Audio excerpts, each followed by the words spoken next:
بسم اللہ الرحمن الرحیم۔ بہت عرصہ پہلے ایک دور دراز کی سلطنت تھی جہاں رات کو چاند کی روشنی اتنی چمکدار ہوتی تھی کہ دن کا گمان ہوتا۔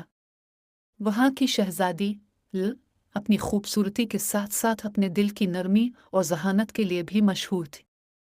لوگوں کا کہنا تھا کہ وہ چاند کی روشنی سے بنی ہے، اسی لیے اس کا چہرہ ہمیشہ چمکتا رہتا ہے۔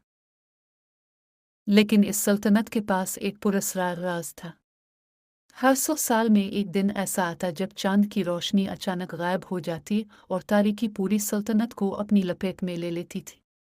اس دن کو ایک کالی رات کہا جاتا تھا اور کوئی نہیں جانتا تھا کہ یہ کیوں ہوتا ہے۔ ایک دن جب شہزادی محل کے باغ میں چاند کی روشنی میں ٹہل رہی تھی، ایک بوڑھی عورت اس کے پاس آئی اور کہا، تم ہی وہ ہو جو اس سلطنت کو کالی رات کی لعنت سے بچا سکتی ہو۔ حیران ہوئی اور بوڑھی عورت سے پوچھا کہ وہ کیا مطلب رکھتی ہے۔ بوڑھی عورت نے بتایا کہ ہر 100 سال میں ایک خبیث جادوگر چاند کی روشنی چرا لیتا ہے اور تاریکی پھیلا دیتا ہے۔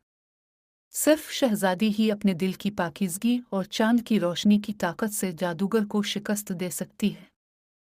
نے فوراً فیصلہ کیا کہ وہ اپنی سلطنت کو اس تاریکی سے بچائے گی۔ بوڑھی عورت نے اسے ایک جادوئی شیشہ دیا جس میں چاند کی روشنی قید کی جا سکتی تھی، لیکن اسے جادوگر تک پہنچنا تھا جو تاریک پہاڑوں میں چھپا ہوا تھا۔ نے ہمت باندھی اور سفر کا آغاز کیا۔ راستے میں اسے مختلف چیلنجوں کا سامنا کرنا پڑا، جیسے دریا میں چھپی ہوئی خوفناک مخلوقات اور جادوئی جنگل کی پراسرار آوازیں۔ لیکن ہر بار نے اپنی عقل اور بہادری سے ان مشکلات کو پار کیا۔ آخر کار تاریک پہاڑوں تک پہنچ گئی اور جادوگر کا سامنا کیا۔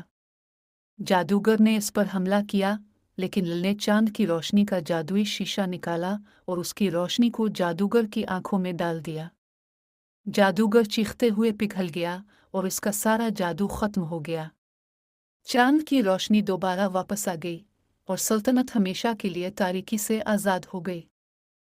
کی بہادری اور قربانی کو ہمیشہ یاد رکھا گیا اور وہ اپنی سلطنت کی سب سے عظیم حکمران بن گئی۔